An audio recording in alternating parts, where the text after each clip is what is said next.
이번 시간에는 냉장고 관리에 대해 알아보겠습니다. 먼저 온도 관리에 대한 부분을 말씀드리겠습니다. 냉장실의 기준 온도는 5도씨 이하로 관리하도록 하고 있고 냉동고 온도 기준은 마이너스 18도 이하입니다. 냉장 온도의 법적 기준은 0에서 10도씨인데 왜 5도씨 이하로 관리하고 있을까요? 이유는 식중독균이 5에서 60도씨 사이에서 가장 증식이 활발하기 때문입니다.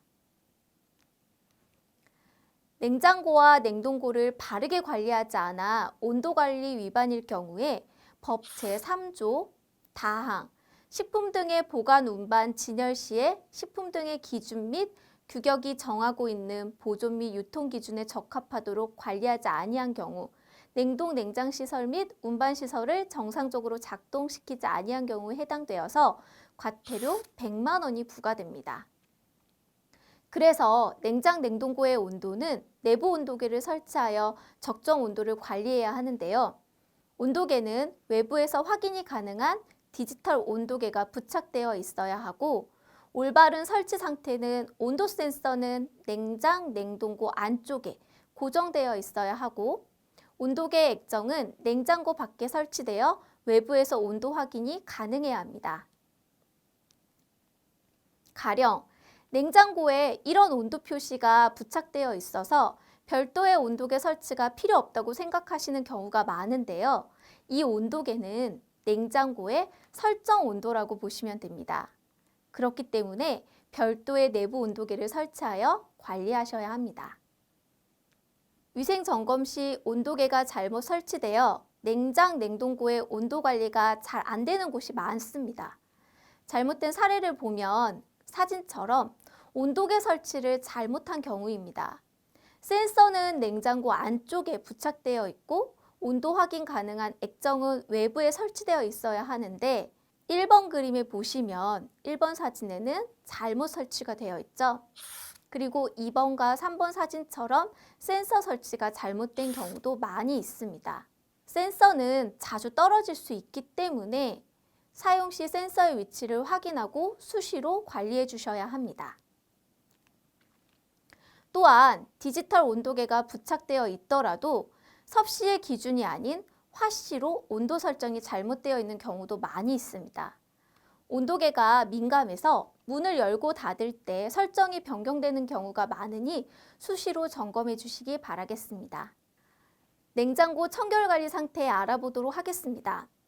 당연히 냉장고는 식재가 보관되는 곳이기 때문에 주 1회 이상 세척 소독을 해서 청결한 상태를 유지해야 하는데요. 냉장고에 성에가 있는 것은 냉장고 청소가 잘 되고 있지 않음을 확인시켜 주는 것이기 때문입니다. 검은 비닐 등으로 안의 내용물을 확인할 수 없는 경우도 많이 있는데요. 이는 잘못된 식재 보관 방법이기 때문에 전용 용기에 옮겨 담아서 정돈을 잘 해두시는 것이 중요합니다.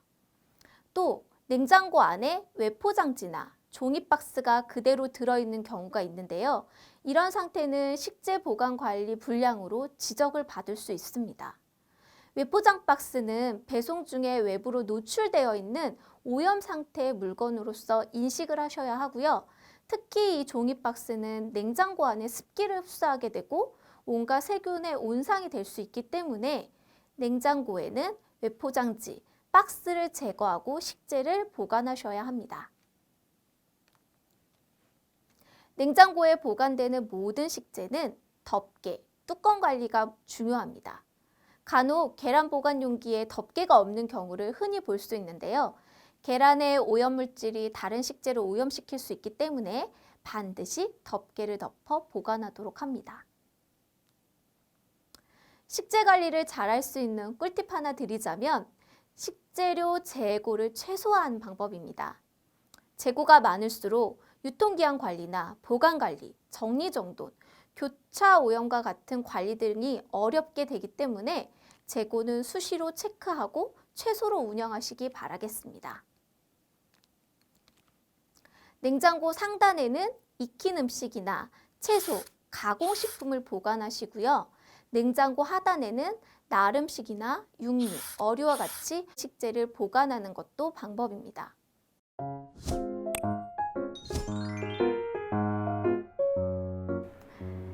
냉장고 식재료 보관에 대해서 알아보도록 하겠습니다. 냉장고를 한번 열어보도록 할 텐데요. 보시면 여기 상단에 박스가 보관되어 있는 거 보이시죠? 냉장고에 박스는 보관되어 있으면 안 되겠죠. 박스는 식재를 운반 도중에 오염물질이 묻어 있을 수 있기 때문에 반드시 박스는 제거 후에 식재만 이렇게 냉장고에 보관하시면 되고요. 두 번째, 전처리된 식재를 잘 보관하고 계셨는데요. 보이시나요? 전처리 후 식재인데 덮개 관리가 되어 있지 않습니다. 냉장고에 보관하고 있는 모든 식재는 이렇게 덮개 관리 후에 보관하시는 것이 올바른 방법입니다. 표시사항에 대해서 말씀을 드리도록 하겠습니다. 보시면 여기 케첩 보이시죠? 이 케첩의 경우 표시사항이 어디에도 표시가 되어 있지 않죠. 유통기한만 뚜껑에 표시가 되어 있습니다. 표시사항은 어디에 있을까요? 네, 외포장재에 되어 있습니다. 그래서 이 케첩을 모두 사용하실 때까지 외포장재는 함께 보관을 하시거나 별도의 공간에 따로 보관을 해 두셔야 합니다. 이렇게 봉지 포장으로 되어 있는 제품의 경우 개봉 시에 유통기한 부분이 절단될 수 있으므로 유통기한이 훼손되지 않도록 주의해 주셔야 하는데요. 간혹 유통기한이 절단된 경우에 수기로 작성된 라벨을 부착해 두시는데 원표시 사항이 아닌 경우에는 유통기한 경과 제품으로 오인받으실 수 있습니다. 그렇기 때문에 반드시 유통기한이 절단되지 않도록 유의하시기 바랍니다. 퀴즈! 식품위생법규 냉장 온도는 영상 0에서 10도씨 이하이다. 식품위생법규 냉장 온도는 영상 0에서 10도씨, 냉동 온도는 영하 18도씨 이하이다. 냉장고에 오염이 있는 식재는 위에, 전처리 식재는 하단에 보관해야 한다. 식재 보관 시 오염이 있는 것은 냉장고 하단에, 오염이 없는 것은 냉장고 상단에 보관한다. 내부 온도계로 수은 온도계 사용도 가능하다. 냉장고의 내부 온도계로 수은 온도계는 금지하며 디지털 온도계 사용을 권한다. 냉장고 관리의 키포인트는 냉장고 구분 보관 확인하기, 디지털 온도계 설치 및 온도 설정 확인하기입니다. 지금까지 냉장고 관리에 대해 알아보았습니다. 이번 시간에는 구분 사용에 대해 알아보도록 하겠습니다. 그림과 같이 우리는 고무장갑과 앞치마를 작업별로 4가지로 구분해서 착용하고 있습니다. 전처리용, 조리용, 세척용, 배식용 이렇게 작업별로 각기 다른 앞치마와 장갑을 착용하셔야 하는데요. 일반적으로 전처리 시에는 핑크색 앞치마와 핑크색 고무장갑, 조리 시에는 흰색 앞치마와 아이보리색 고무장갑, 세척과 청소 시에는 파란색 앞치마와 빨간색 고무장갑, 배식 시에는 배식용 면 앞치마와 위생장갑을 착용합니다. 색깔은 법적으로 규정된 것이 아니기 때문에 우리 어린이집에서 임의로 색깔과 용도를 결정하셔도 무관합니다. 단, 조리 시에는 아이보리색 고무장갑 또는 라텍스 장갑 착용을 권장드립니다. 칼도마 구분의 말씀을 드릴 텐데요. 최소 4가지 이상의 색깔로 구분해서 구비하시고 사용하시면 됩니다. 잘 알고 계시듯이 채소용, 생선용, 육류용, 조리 완제품용으로 구분되어 있어야 하는데요. 보통은 사진처럼 채소용은 초록색, 생선용은 파란색, 육류용은 빨간색, 그리고 조리 완제품은 흰색으로 사용하고 있습니다. 이 또한 우리 급식실에서 색깔과 용도를 결정하시면 됩니다. 이제부터 중요합니다. 칼도마의 구분 사용에 대해서 말씀드릴 건데요. 어린이집 점검 시에 아주 많이 지적되는 사항이기 때문에 집중해서 들어주시기 바라겠습니다. 어린이집에 점검을 가면 보통 이렇게 4가지 색깔의 칼도마를 잘 구비하고 계십니다. 여기까지는 잘 알고 구비하고 있는데 실제로 구분 사용에는 많은 오류가 발생하고 있습니다. 예를 들어 채소를 사용할 때 시금치를 전처리한다고 했을 때 세척 및 소독이 안 된 상태의 시금치라면 초록색 칼도마를 사용해서 전처리 작업을 하시면 됩니다. 그런데 이 시금치가 세척 소독이 이루어졌거나 삶아서 익힌 상태일 경우에는 초록색이 아닌 완제품인 흰색 도마와 칼을 사용하셔야 합니다. 여기서 중요 포인트는 식재가 오염된 상태일 때에는 색깔이 있는 도마를 사용하는 거고, 식재가 세척이 끝났고 소독이 완료되었거나 열을 가해서 완전히 익힌 상태일 경우에는 완제품을 사용한다는 겁니다. 생선의 경우도 동일한데요. 오징어를 익히지 않은 상태로 손질할 때에는 파란색을 사용하지만 오징어가 완전히 익힌 후에 절단 작업을 할 때에는 완제품을 사용하시면 되고요. 생닭의 경우도 마찬가지입니다. 생닭일 경우에는 육류용 빨간색을 사용하시면 되고요. 삶은 닭가슴살이다 라고 했을 때에는 완제품용을 사용하시면 됩니다. 이런 식으로 구분해서 사용하시면 됩니다. 이때 고무장갑과 앞치마의 구분도 중요한데요. 전처리 작업일 때 색깔용 칼도마를 사용하실 때에는 전처리용 고무장갑과 앞치마를 착용하시고요. 조리 완제품을 사용하실 때에는 조리용 앞치마와 고무장갑을 착용하시면 됩니다. 어렵지 않으시죠? 이렇게 각각 구분해서 사용해 주시기 바랍니다.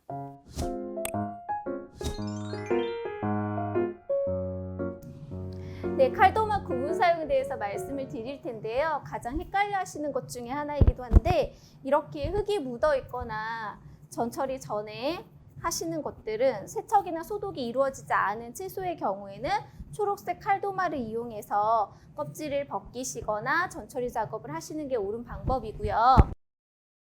보시는 것처럼 이렇게 세척 소독이 완료된 바로 생으로 먹는 채소일 경우에는 완제품용 칼도마를 사용해서 전처리 작업을 해주시는 게 올바른 사용 방법입니다. 이렇게 구분해서 사용해 주셔야지 교차 오염을 예방할 수가 있습니다.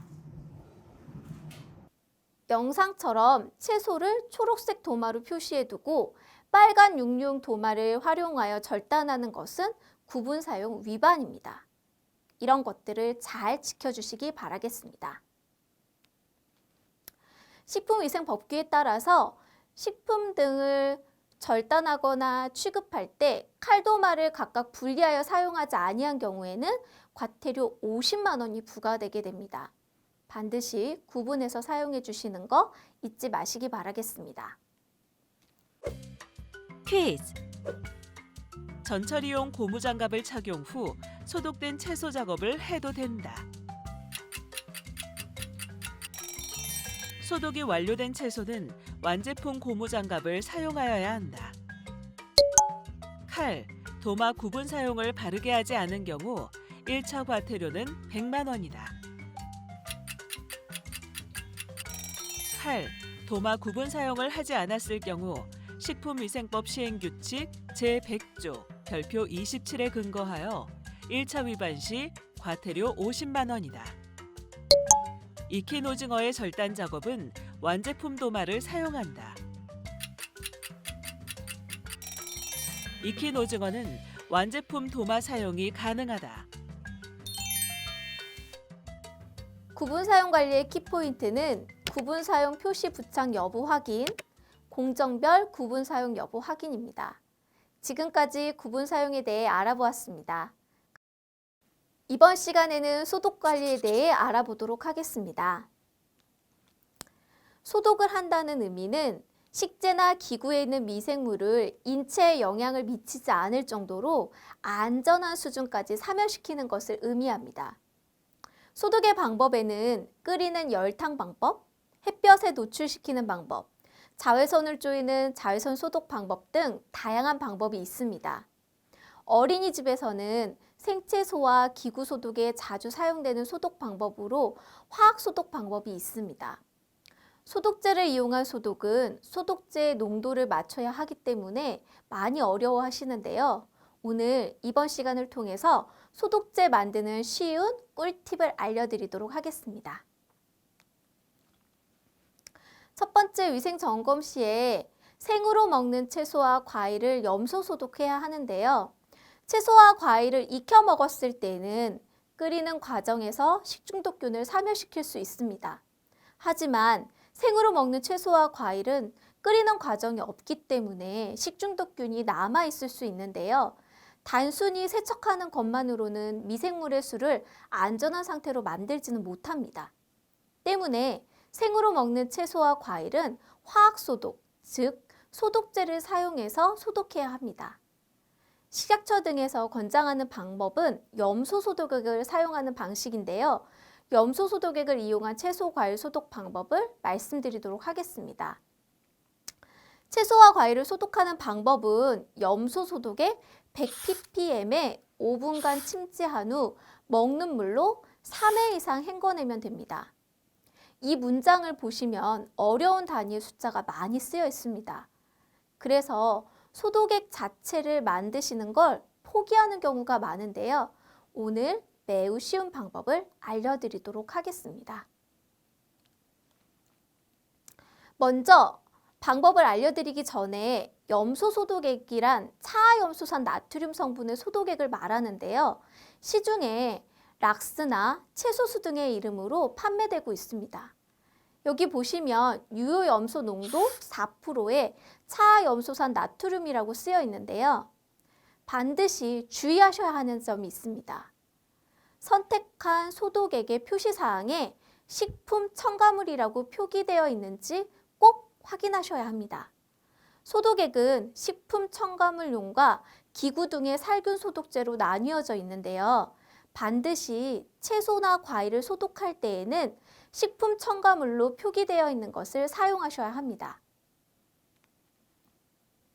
또한 어린이집에서 락스의 소독이 꺼려지시기 때문에 베이킹소다나 레몬세제 등 여러 가지 세제들을 사용하시게 되는데요. 소독제가 아닌 세척제로 표기되어 있는 것들이 많이 있습니다. 이런 세척제로는 당연히 소독의 효과를 볼 수가 없겠죠. 그래서 소독액을 선택할 때에는 이것이 세척제인지 소독제인지를 꼭 확인하시고 식품 첨가물이 맞는지 확인하시기 바라겠습니다. 바른 염소 소독액을 선택하셨다면 이제는 이 소독액을 100ppm의 농도로 맞춰야 하는데요. 일단 100ppm을 만들기 위한 물과 소독액의 양은 표에 보시는 것과 같습니다. 여기서 100ppm을 쉽게 만드는 방법을 다시 한번 설명을 드리는데요. 물 4리터에 1리터짜리 락스 뚜껑 하나를 넣으시면 100ppm이 된다고 보시면 됩니다. 락스 뚜껑 하나의 양이 10ml이기 때문인데요. 물 4리터의 양동이에 물을 가득 채우고 락스 뚜껑 하나를 넣으면 100ppm으로 소독액을 제조하실 수 있는 겁니다. 만약 우리 어린이집 규모가 커서 4리터 소독액을 사용한 것이 부족하다. 8리터라면 2개의 뚜껑을 넣으시면 되고 12리터일 경우에는 뚜껑을 3개만큼 넣으시면 되겠죠. 추가로 염소 테스트 페이퍼로 색 변화를 다시 한번 확인하시면 더욱 좋습니다. 이렇게 만들어진 소독액에 생으로 제공할 채소와 과일을 넣고 5분 동안 침지한 후에 먹는 물로 3회 이상 충분히 헹궈주시면 채소와 과일을 안전하게 섭취하실 수 있습니다.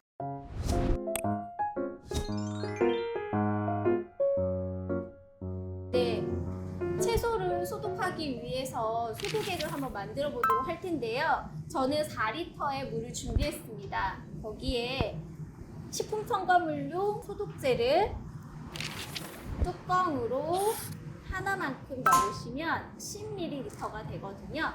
그렇게 해서 100ppm을 맞춰주도록 하겠습니다. 그래서 잘 섞이도록 저어준 뒤에요. 테스트 페이퍼를 활용해서 농도를 한번 확인해 보도록 하겠습니다. 보시면 이렇게 100ppm 농도가 맞춰진 걸 확인하실 수 있는데요. 100ppm인지 확인하시고 난 후에 채소와 과일을 소독하시면 되겠습니다.